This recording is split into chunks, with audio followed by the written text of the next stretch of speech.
नमस्कार, जय श्री राधे कृष्ण। आर के शिक्षा पीठ में आपका स्वागत है, अभिनंदन है। अभी तक हमने शिक्षा मनोविज्ञान की सेकंड यूनिट अधिगम लर्निंग प्रारंभ कर रखी है।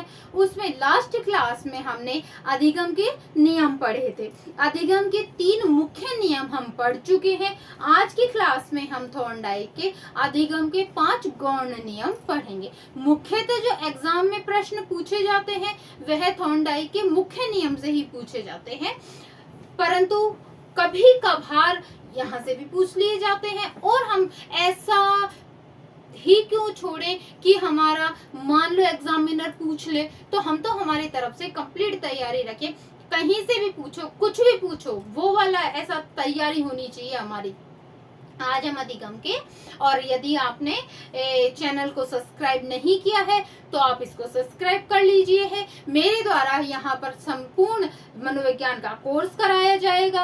आप अपने समय का सदुपयोग कीजिए। फिर वही जैसे कल जब हमने क्लास डाली थी लास्ट, तब उसमें क्या नियम था? तत्परता का नियम था कि आप तभी सीख सकते हैं जब आप स्वयं तत्पर हो।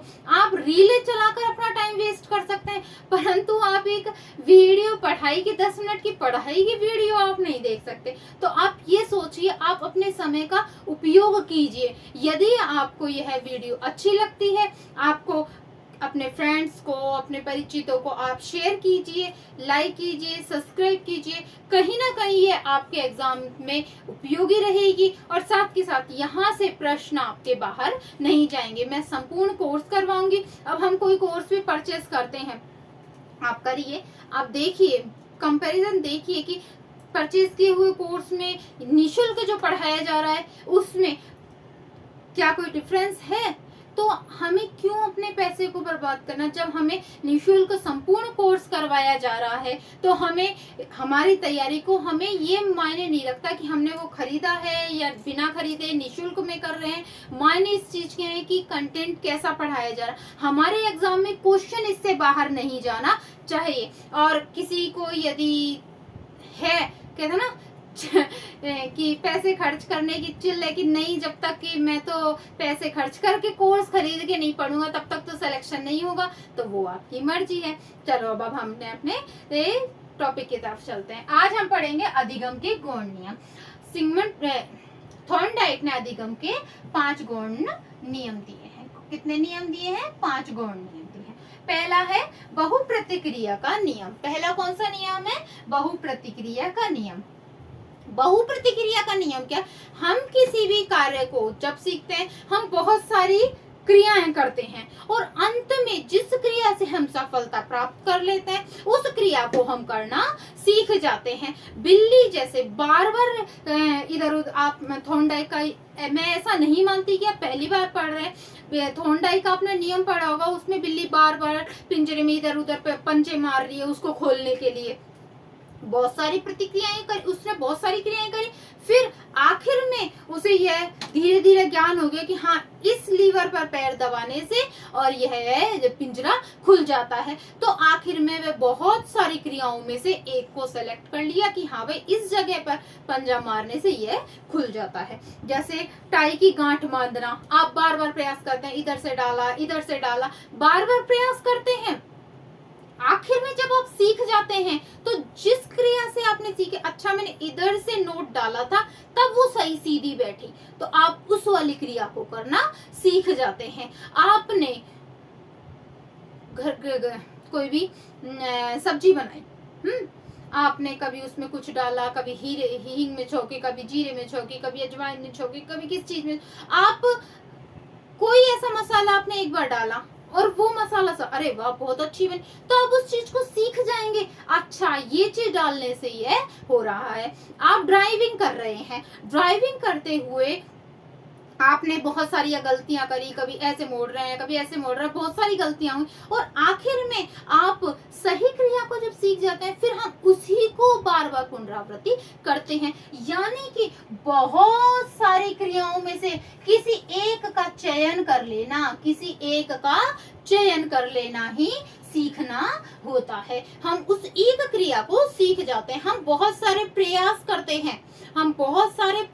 करते हैं, परंतु जिस प्रयास को हम हमारा सफल हो जाता है, हम हम उसी प्रयास को सीख जाते हैं। आपने थर्ड ग्रेड का एग्जाम दिया, बहुत बार आप प्रयास करते रह रहे हैं, तो आपने first grade, second grade, third grade बहुत बार दिए, कई बार आप दे चुके, असफलता हुई। अब आपने मान लो इस बार थर्ड ग्रेड का एग्जाम दिया और आपने कुछ ऐसा नहीं किया, प्रयास आपने बहुत सारे किए, आपने अनसोल्ड पेपर भी पढ़े, आपने प्रैक्टिस सेट भी करा, आपने बुक भी पढ़ी, आपने किसी कोचिंग का कोर्स भी लिया, बहुत सारे प्रयास किए आपने, और आपका इस बार सिलेक्शन हो गया।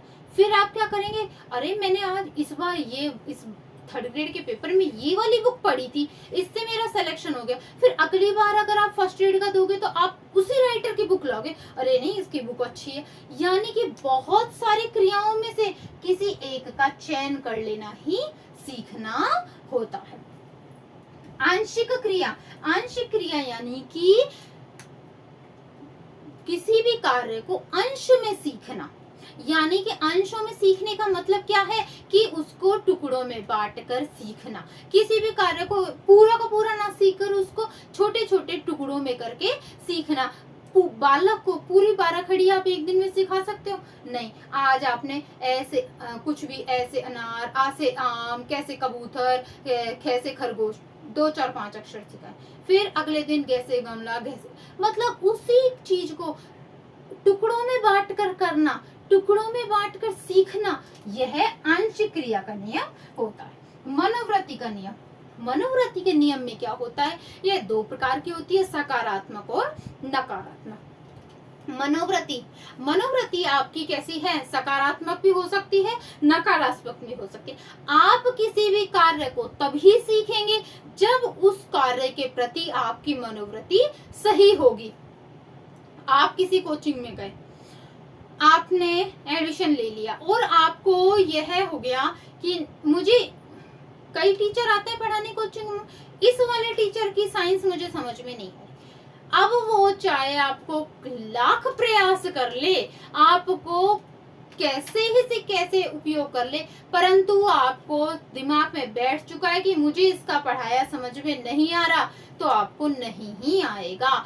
आपने मनोवृत्ति बना ली, आपको साइकोलॉजी, अब आपने सोच लिया मान लो कि मैडम का पढ़ाया समझ में नहीं आ रहा, फिर आपको समझ में आएगा ही नहीं, चाहे खुद थॉर्नडाइक आ जाए, सिगमंड फ्राइड आ जाए, उत्तर के अरस्तु आ जाए, आपको सिखाने नहीं ही आएगा। यानी कि हम किसी भी कार्य को तभी सीखेंगे जब हमारी मनोवृत्ति, हमारे विचार उसके प्रति सकारात्मक होंगे कि नहीं इनका पढ़ाया, अरे नहीं, चाहे अरे नहीं इन सर का पढ़ाया तो मुझे हमेशा समझ में आता है, इन मैम का पढ़ाया तो मुझे हमेशा समझ में आता है। उसके प्रति यदि आपकी सकारात्मक सोच है तो आप उसको सीख जाएंगे।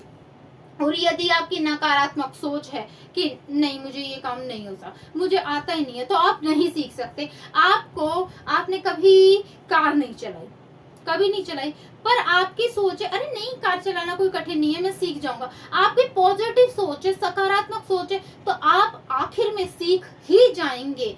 सकारात्मक सोच, अरे नहीं आपको नौकरी का है, नहीं मेरी नौकरी लग जाएगी, अरे एक दिन लग के रहेगी, चाहे कितनी बार कितनी मेहनत करनी पड़े लगेगी, तो आखिर में ऐसा होगा कि आपकी नौकरी लगेगी ही लगेगी, क्योंकि आपकी सोच सकारात्मक है। सोच सकारात्मक है तो आपकी कार्य करने की गति, आपकी मनोवृत्ति, आपकी सब कुछ सकारात्मक होगी। आप उतने ही जोश के साथ मन से उस चीज को सीखेंगे तो आप उस चीज को सीख ही जाएंगे।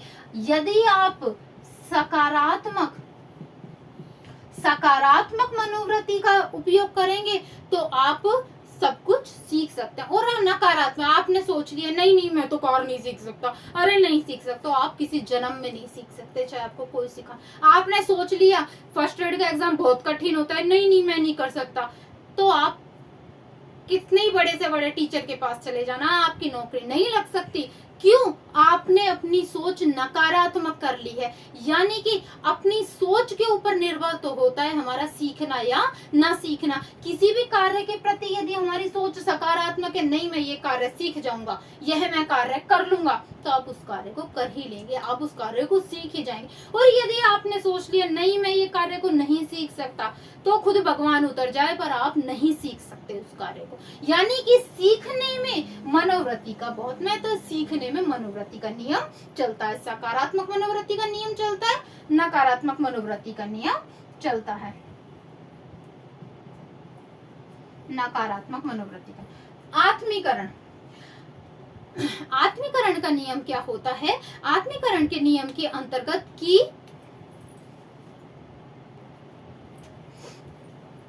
आत्मीकरण का नियम, आत्मीकरण का नियम, आत्मीकरण का नियम, आत्मीकरण का नियम के अंतर्गत क्या होता है?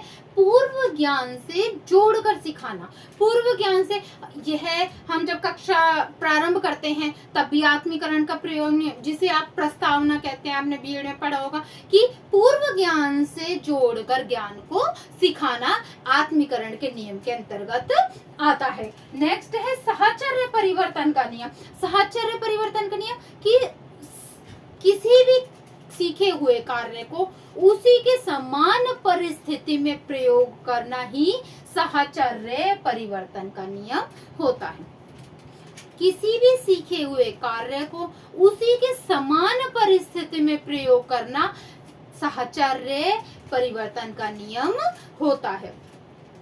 आपने बीए का एग्जाम दिया, बीए फर्स्ट ईयर का एग्जाम दिया, उस टाइम हो सकता है आपकी तबीयत खराब हो गई हो और आप पढ़ नहीं पाए हो।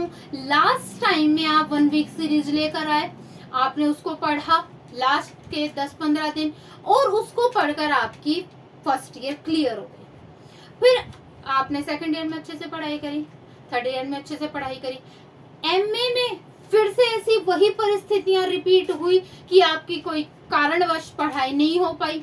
अब आप समान परिस्थिति, आप उस टाइम भी नहीं पढ़ पाए थे पेपर में, इस टाइम भी नहीं पढ़ पाए, समान परिस्थिति, समान परिस्थितियों में पहले सीखे हुए ज्ञान का पुनः प्रयोग करना। वो आप क्या करेंगे कि अरे पिछली बार मैंने 1 वीक सीरीज लाई थी जब मेरी पढ़ाई नहीं हुई थी तो मैं कम से कम क्लियर तो हो ही गया था मेरा। आप फिर से 1 वीक सीरीज लाएंगे और उसी 1 वीक सीरीज से आप पढ़ेंगे और हो सकता है आपका वो क्लियर हो जाए। यानी कि पूर्व में किया गया व्यवहार उसी के समान परिस्थिति में प्रयोग किया जाना साहचर्य परिवर्तन का नियम होता है। एक माँ अपने बच्चे को इतना प्यार करती है, बहुत प्यार करती है, और उसके बच्चे का निधन हो जाता है, उसका बेटा मर गया। अब वो उसके खिलौने को भी, उसकी फोटो को भी उतना ही प्यार कर रही है, उसके खिलौने को, उसके गुड्डे को भी उतना ही प्यार कर रही है जितना वह अपने बेटे को प्यार करती थी। यानी कि उसका व्यवहार, उसी का व्यवहार उसी के समान परिस्थिति में किया जाना साहचर्य परिवर्तन का नियम के अंतर्गत आता है। आज हमने थॉर्नडाइक के 5 गौण नियमों को पढ़ा है। यह थॉर्नडाइक के 5 गौण नियम थे। लास्ट क्लास में हमने थॉर्नडाइक के 3 मुख्य नियमों को कर लिया। अब हमारे अधिगम के नियम कंप्लीट हो गए हैं। Thank you.